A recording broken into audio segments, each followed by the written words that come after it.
you ever spent way too long fighting the tracking software your company uses?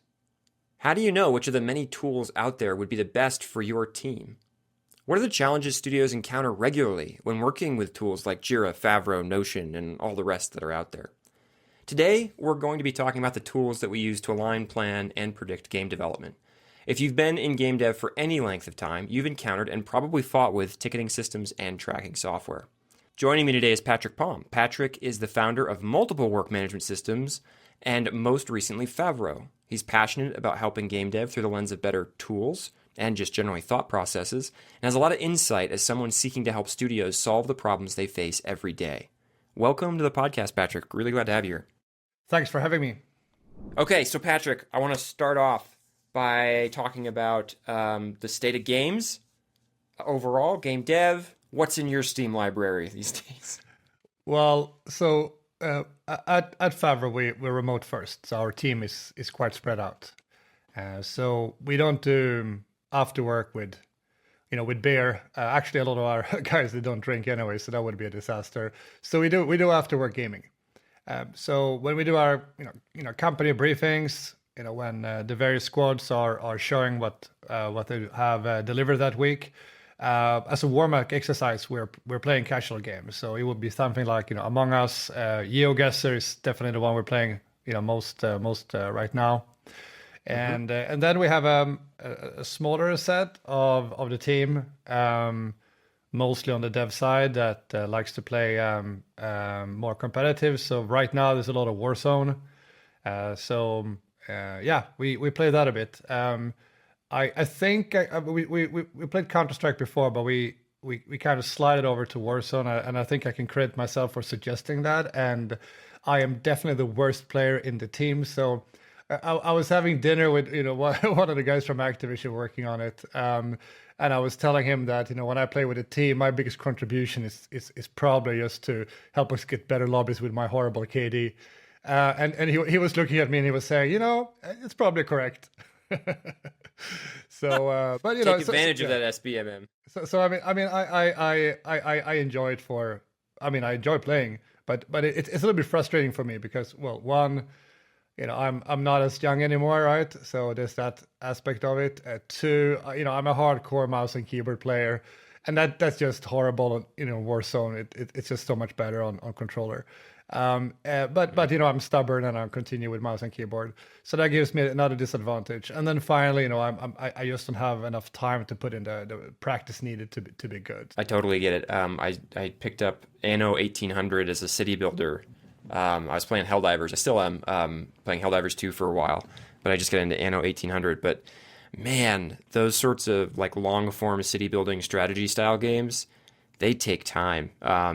And I think that's always a challenge. Is just I'm sort of sneaking in an hour here, an hour there throughout the week to try to advance. So I've been having a reasonable time with it. I think one of the core functions of the game is around moving resources between islands that you own.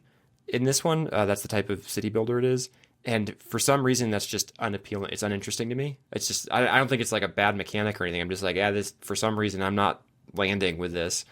So I think I don't know how much longer I'm going to put time into it, but it's been a fun 10 so hours to mess with it. But okay, so that's where we are with games. I wish you all the chicken dinners in Warzone. But what about games industry overall? What are you seeing as you look across the industry right now? Well, so I guess I'm looking at it through three different lenses. The first one is simply as a gamer. But for this conversation, the two other lenses might be more relevant. One from Favro point of view. Obviously. I mean, we work with a lot of different types of companies. It's not only the game industry, but that is an important customer base for us, and it's also one I'm really passionate about. So and so we obviously discuss production with studios, both smaller, new venture-backed startups. We also work with more established studios and publishers that are, they are trying to escape kind of the status quo and work in a more modern way. And then, sometimes I also spend time with basically student teams. And so So there's that lens, and then there's the third lens. I have also on the side a small investment company, and one of the main areas where I do angel investments are new studios and new tech.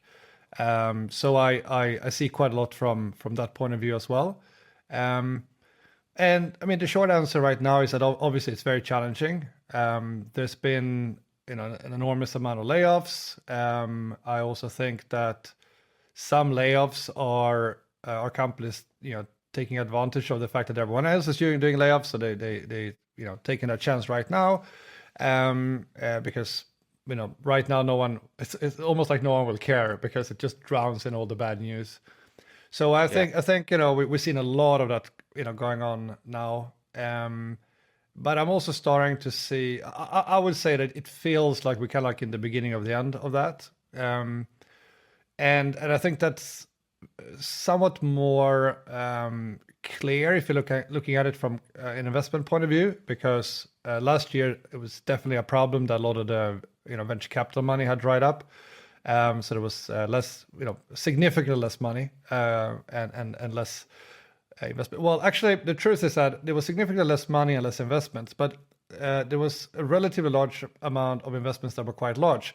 So if you look at the number when it comes to the amount of money that went into the industry, it's not telling the whole story, because what many VCs did was that they basically went deep on a few.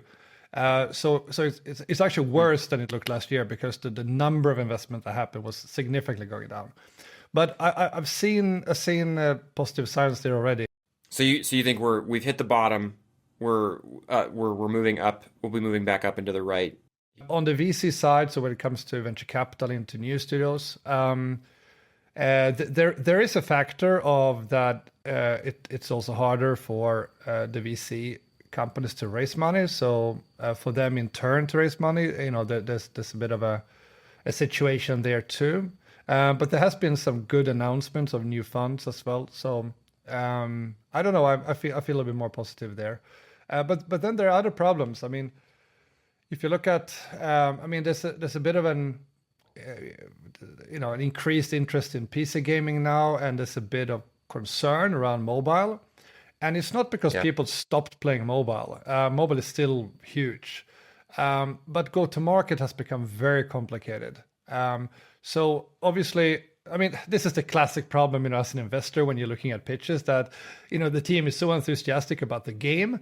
And I like that, but obviously when you're pitching to an investor, you need to have, the full package with not only why this game is going to be amazing, but also, how are you going to make it, and how much money is that going to cost, and how are you going to capture the market? And that whole question around capturing the market, it's more complicated now than ever. And if you look at the ones that are doing well and seems to have a good strategy there, they have some kind of community-based approach.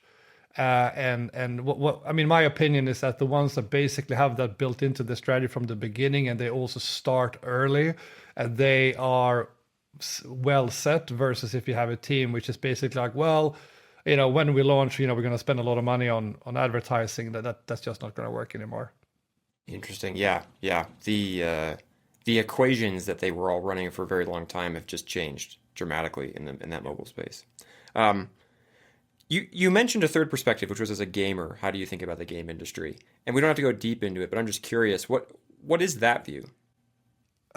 Since I'm in the kind of selling position towards studios and publishers, I should probably not say this. But I'm also a very honest person, as you know, so I'm still going to say it. I do think we have a quality problem. There's a lot of discussion, why do we have issues right now? Is it oversaturation? And some of it might be oversaturation, but there's for sure a discoverability problem, which is playing in to some of the issues we're seeing.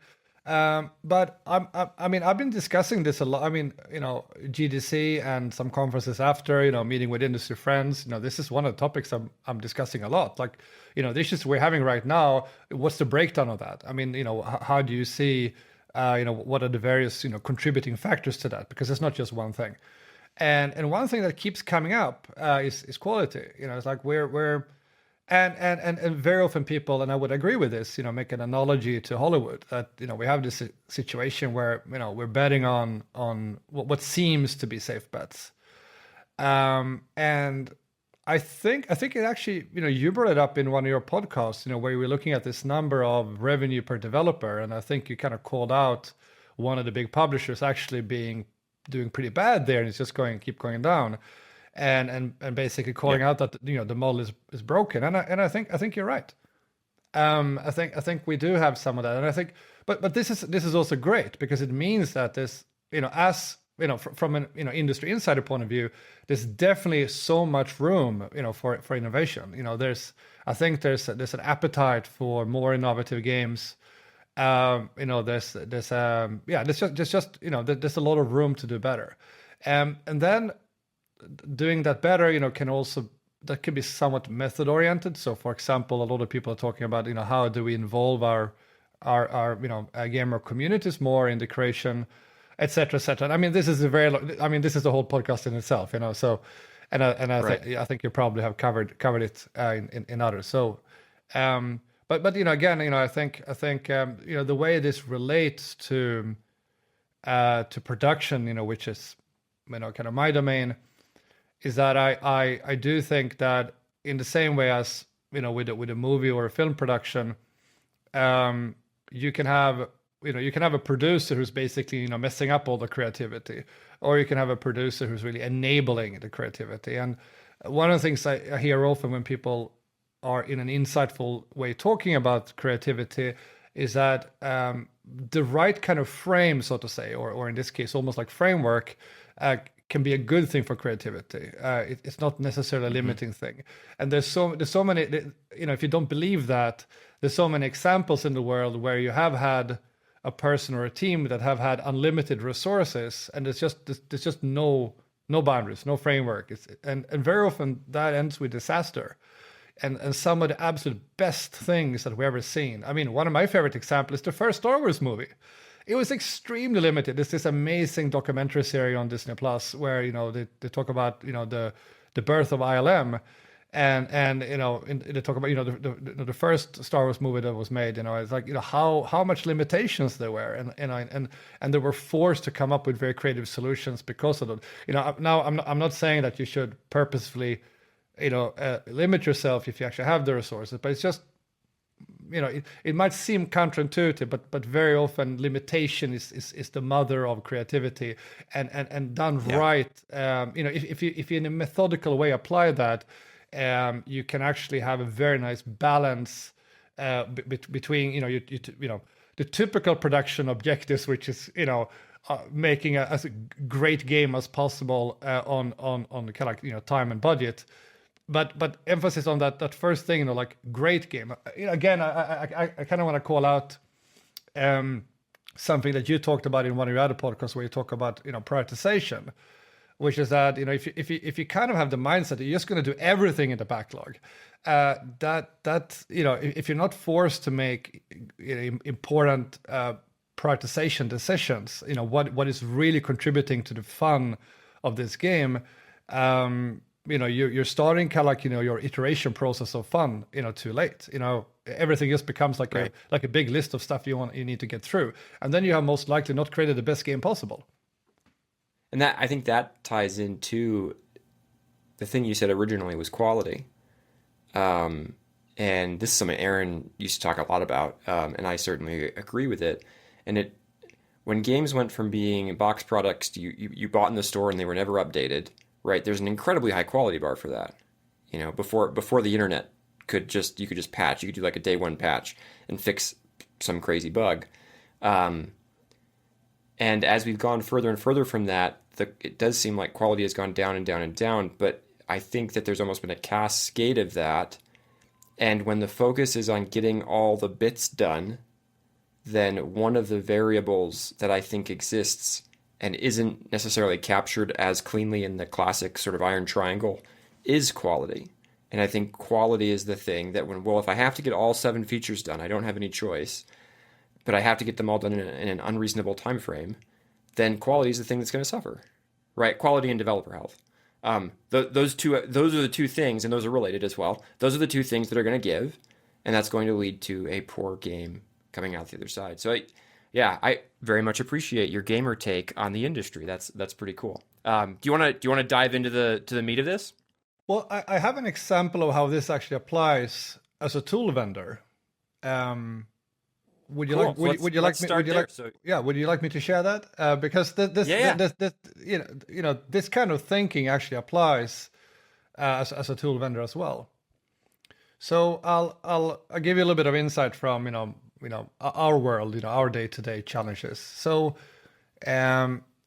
most tool vendors are really coming into things from a very, let's say, tool vendor point of view, and I can go deeper into what that means, but the consequence in short is that tool vendors tend to make features that are, let's say, easy to make, when you're making tools. So everything you do have a tendency then to become very much kind of like a database-oriented system, because that's, let's say, a very technical way of doing it, right?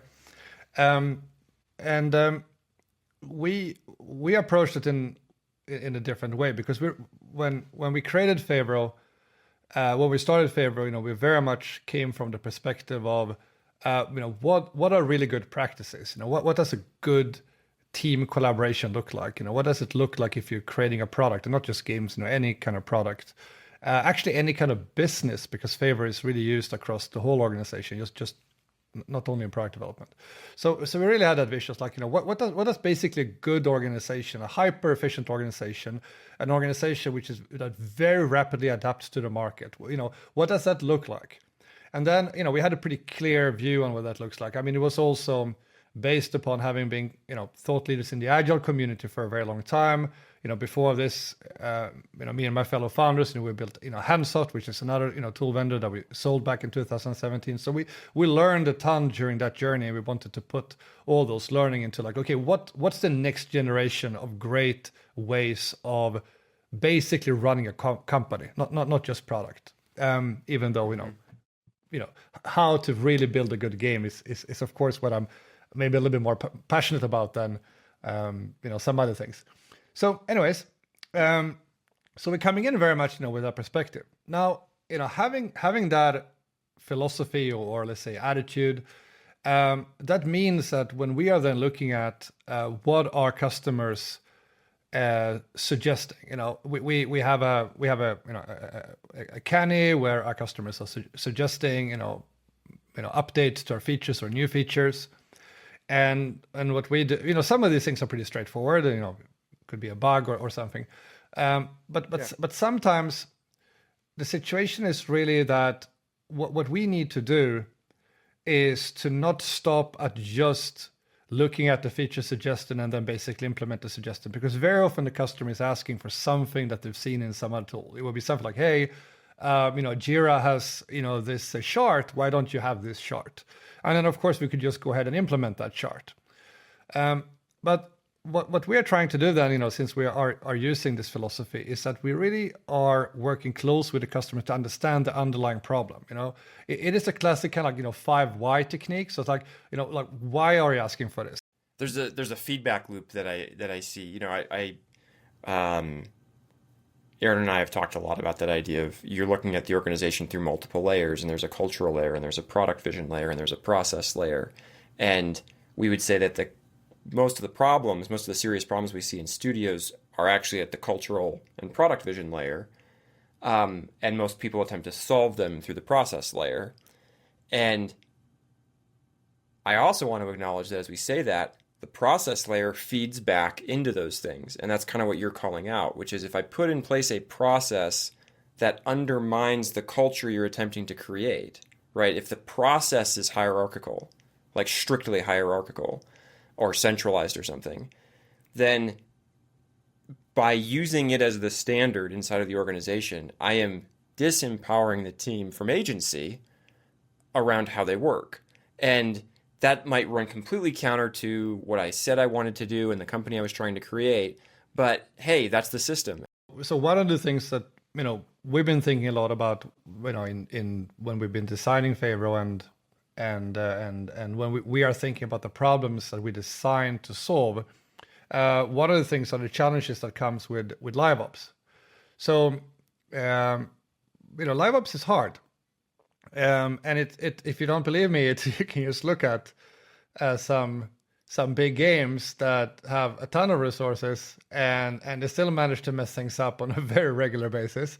So obviously it is very hard. And one of the things which is very hard with LiveOps is that things are continuous, right? So you have very, very short iterations on everything. And what that means is that optimizing a certain silo of your organization 10% more might not be as important as how you are making the process of planning and release more collaborative in a more, let's say, horizontal way in your organization.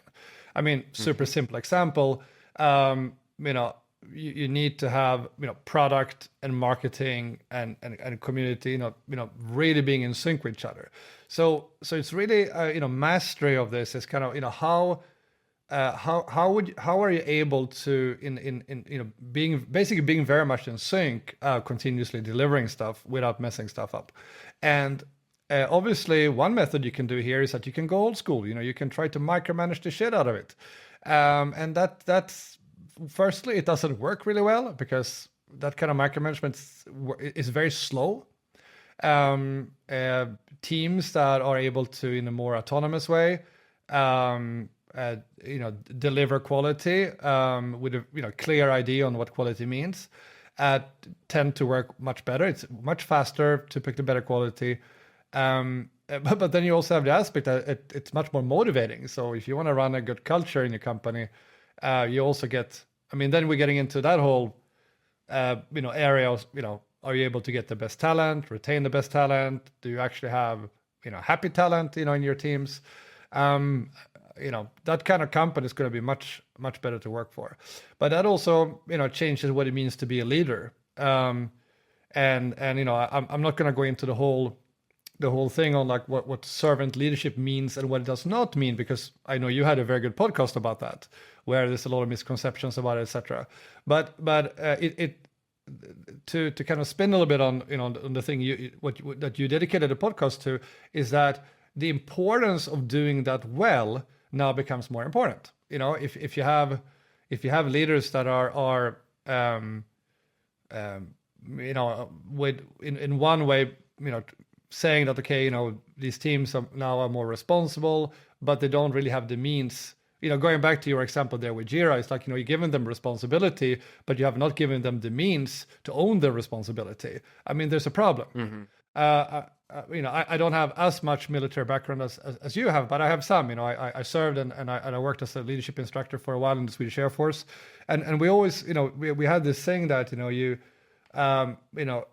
when you delegate responsibility, you also need to delegate the means to deliver on that responsibility. If you only delegate the responsibility, but you don't give them the authority, the tools to act on it, it's not going to work. It's actually going to be a horrible situation, and you're actually going to burn people out. And it's the same thing, in game development. You need to give, and again, it goes, it comes down to very, very practical, simple things like if you're saying that, hey, you guys here, in product, and you guys, working with the marketing, you need to yourself, maintain this super frequent, cycle of how we release, and that's your responsibility. Okay, cool. But have you given them, the tooling and the authorities, to do that? I think the way I've heard it described is you give someone, you hold someone accountable for something without giving them the authority to act against solving it. It feels really bad. And I actually think that happens frequently in game dev. And it's almost as if, well, that's part of being a passionate game developer, is you just need to take ownership of all the things you have no power to change and then just work yourself to death trying to get it done, because welcome to game development, and that you should be happy to be here. And I see that a lot. There's a question that popped up for me, because again, you're going out, you're working with not just game dev companies, but certainly a lot of game dev companies. I'm curious, when they, they realize something's wrong, and somehow they go, okay, there's different tools. We need to talk to different people, and they end up calling Favro, right? Maybe you're one of seven, or maybe you're the one that they called. Who knows, right? You probably don't even know, but they're calling you. I'm curious, what is the problem they think they have? And as you've done the 5 whys, as you described it earlier, what are the problems that you most commonly see under the surface? Yeah, that's a very good question. And I think it's quite different if it's an established studio. It's quite different in different situations. So, Well, let's take a couple. Let's take a couple situations then. So let's do a large established studio versus a smaller scaling maybe, and then like a startup, right? Because you probably see all three. So yeah, like what do they think they see? yeah. But let's start with a startup actually. So, Okay. um, well, so first, some positive, positive impressions I got from how game startups work today compared to 10, 15 years ago. Then it was very much that, oh, we have this new studio, and we're not going to worry about any production or tools. That's corporate. That's like bad. We're going to be creative. We're going to make this game. And there's a lot of let's say immaturity in that, and you are for sure going to run into some trouble with that attitude. Now I don't see that as much anymore. With a lot of startups today, they have a very clear idea about the game they want to make, that they're very excited about, but they also typically have an idea about the company they want to build, the organization they want to build. And that's very healthy. So the start of the conversation is actually very easy today, I would say, with a lot of startups. And then a very typical situation where because we typically come in when things have become a little bit bigger. I mean, there's nothing stopping you from using Favor from day one, but very often, we come in when there's a problem. So very often that correlates to team size. So you have the classic rule of 7 plus minus 2, right? So as soon as you go beyond 9 people,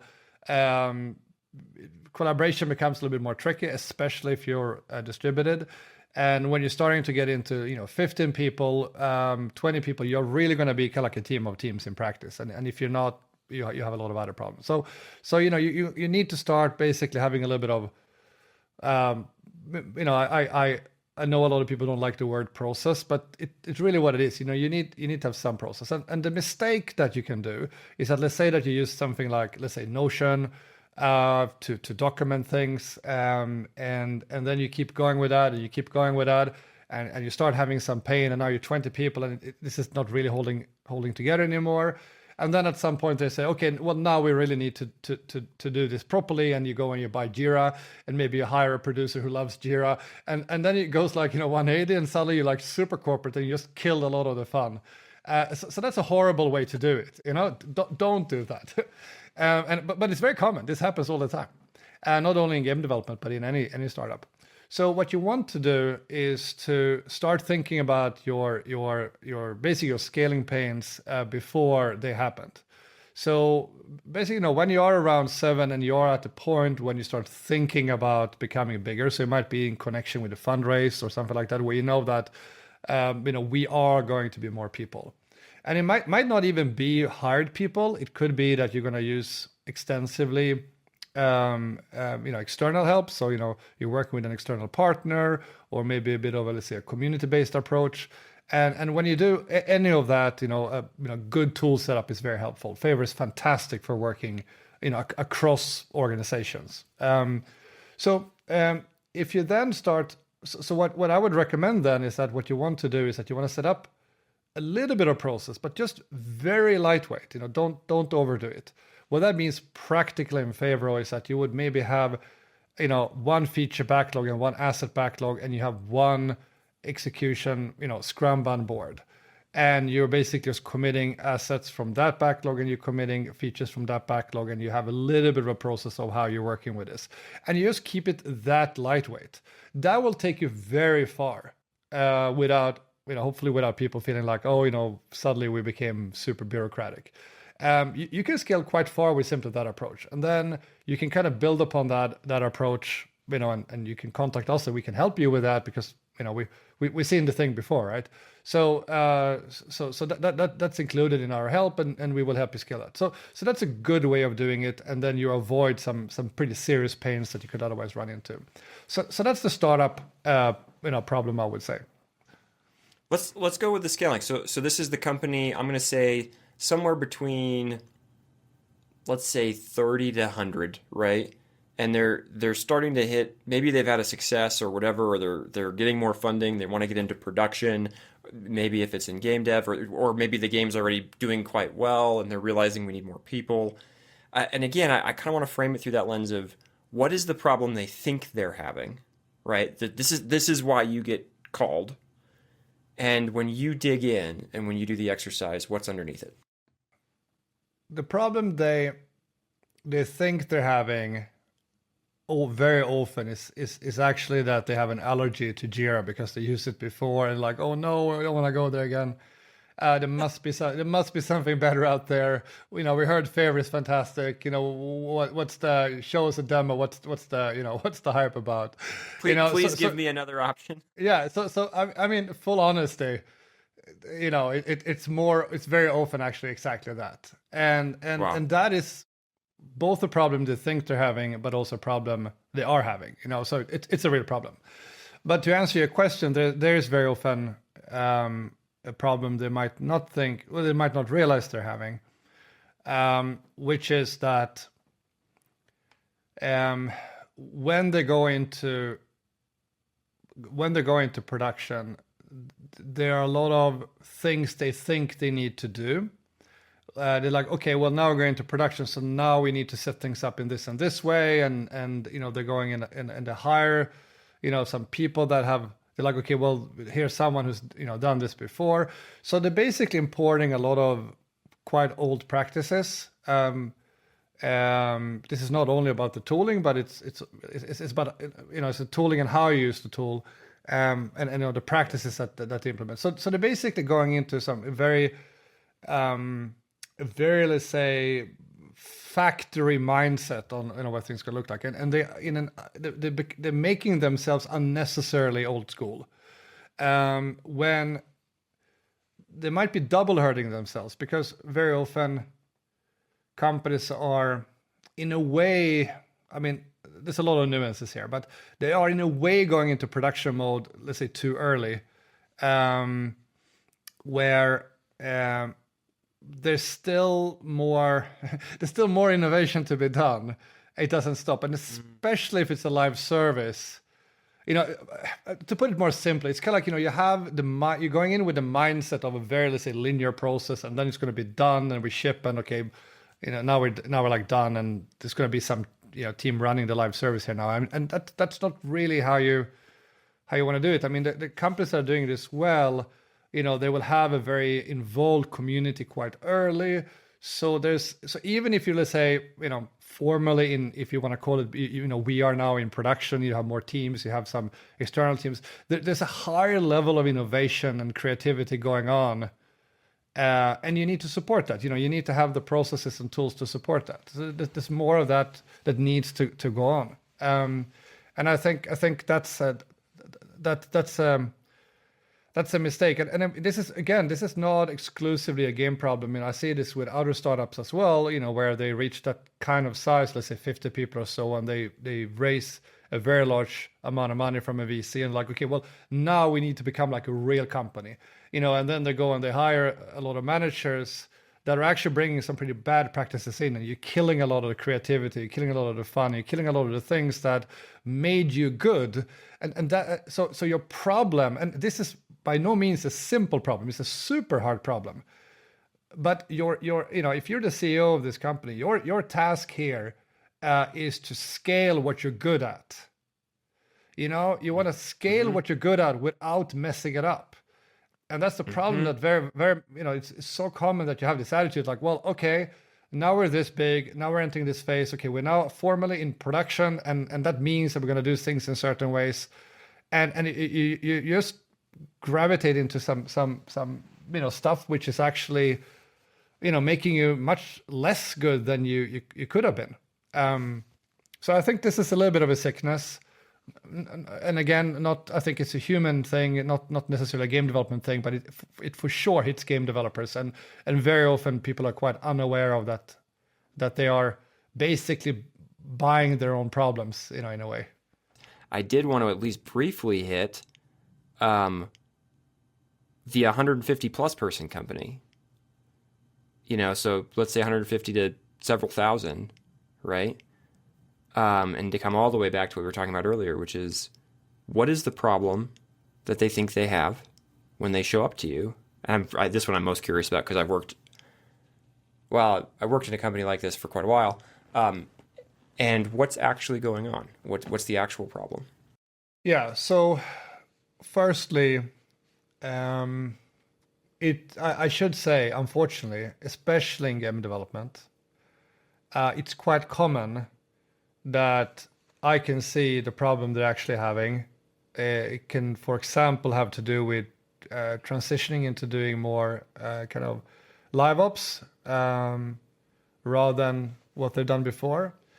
And I can see how they're struggling, but there's just no problem awareness. And to be honest, from our point of view, when we have identified that, okay, these guys have a problem, but they don't think they have a problem, we just not even trying, because it's very, very hard to change. So the situation that typically happens is that there's some kind of crisis. There was the last game tanked. Maybe some people were laid off. Now they need to make a better game with fewer people, and everyone's just aware that, okay, they have like an oh shit moment. And for various reasons, they have concluded that they need to look at, how do they do production.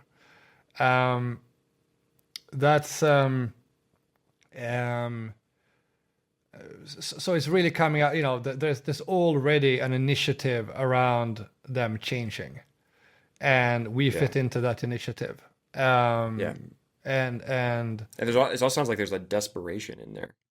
Yeah, but I mean, this is not so strange. I mean, there's plenty of literature on change management, and one of the most common ideas is that you kind of have a situation which is kind of like frozen, and you need to like defreeze it and like change a lot of stuff, and then you like refreeze it, But if you don't go into that, and this one of my favorite books is The Innovator's Dilemma, which is about how hard it is to change something in an organization which is successful. It's almost impossible. It's much easier to change something when it's a crisis. So the answer to your question is that typically, the problem they think they have is that they have a big problem. They're in crisis. They really need to do things different next time, and they're looking into a lot of things to change, and they have realized that one piece of that puzzle is probably their tooling, and we get a chance to do some demoing, and we get a chance to show that, well, it seems like you're going in this more modern, better direction. And if that's what you're doing, this is what Favro would look like to support that rather than hindering it. And then, there's an alignment here around it. I would say that there's still very commonly a massive underestimation and not a full understanding on what excellence looks like in LiveOps. And just generally having the whole team more aligned. I think very often there's a lack of understanding, how that works. And again, I think that many startups in other parts of tech, are better. They kind of from the bottom up, build a live service company. And it's just part of the whole DNA on like right, how yeah. and what that new DNA looks like, and what those practices looks like, etc. I think very often that's kind of lacking with many. So that's a problem they have that they don't realize they have. And to be honest, it's a little bit tricky actually for us to do something about. We often don't have the mandate. I mean, I can. Very often, when I sit down with an enlightened, GM or CEO, very often it's a good conversation and they understand, but it's just too much organizational gravity pulling the other way. So it's hard. The situation when we're sometimes able to disrupt here a little bit is with parts. So we have an increasing amount of customers that are publishers, the publishing part of publishing, where they have typically used things like Asana or ClickUp or just some spreadsheets, and they are very often kind of like underserved when it comes to tools. It's no one has really been thinking about it. They just picked something, and no one is really putting much attention to it. And again, I'm going very practical here, but Favro has a functionality where if you are doing a roadmap, so you're putting things on a timeline, you can stack it horizontally. And very often what people, pretty much every other tool is not able to do that. It becomes like something that looks more like a Gantt schedule. And what they normally do then is that they take that schedule and then they manually create something in a PowerPoint where they horizontally stack it, because it's just a more attractive visual image of what's going on. So when they then see that, we can actually do that horizontal stacking with our portfolio of games, and the various marketing activities. Basically, you like your roadmap more from, let's say, a business point of view, and they realize that we can actually do it in the tool, and this is actually live. So instead of now putting this into PowerPoint, we can actually, we can just do like a shareable link from Favro, and just send that view to the board or the investor or the CEO, and you can say, hey, this is the plan, and by the way, this is live. This is the actual live updated plan. If you look at this tomorrow, it will be different. That's actually very attractive. So what can happen then is that then suddenly you have people that are, might be actually very high up in the organization that are now using, this, shiny new tool, and they're happy, and it was, let's say a relatively small problem that was solved for them. But now suddenly you have people in other parts of the organization which have transparency to that, and they're like, well, why aren't we getting the fancy tools that the executives are getting? And then that opens up the conversation. Interesting. So it's that can happen. So we have some cases when it basically went, let's say, top down. We're not selling top down. That's not our style. But it sometimes happens top down by more, let's say, by inspiration. Anything else that you feel like we didn't cover that you really wanted to say? Anything you want to shout out or call people to check out? Well, I would, we are starting to have more and more what we call Favro favorite workflows, or Favro favorite workflows, which is on, if you go to favro.com and you look at, it's actually under podcast right now, where, there's a lot of podcasts there I would highly recommend as well. But basically under podcast, you also have that favorite workflows. It's very short videos. They're only like 3 minutes. And it is one of our customers showing, actual data, it's from their production, showing, a workflow that they're happy with. And I think those are very inspiring. Right now we don't have that many there yet, but we are rapidly going to add more. We have many lined up with inspiring people and studios that have said, hey, we would be super happy to show. So we're gonna be continuously publishing more of those as we, there's already some inspirational ones there, but there's gonna be more coming in the coming months. So I would definitely suggest to check that out. It's a little bit of a different experience than the whole typical, okay, let's get the full demo. And then let's say that maybe you spend like 3 minutes or maybe 2 times 3 minutes on checking it out. And if that's something which is like, this actually looks pretty cool, then just ping us and ask for a personal demo. And we will be able to do that, and it will be done by someone who actually understands game development. So we will be able to give examples that are relevant to you. So we're not just like any other vendor.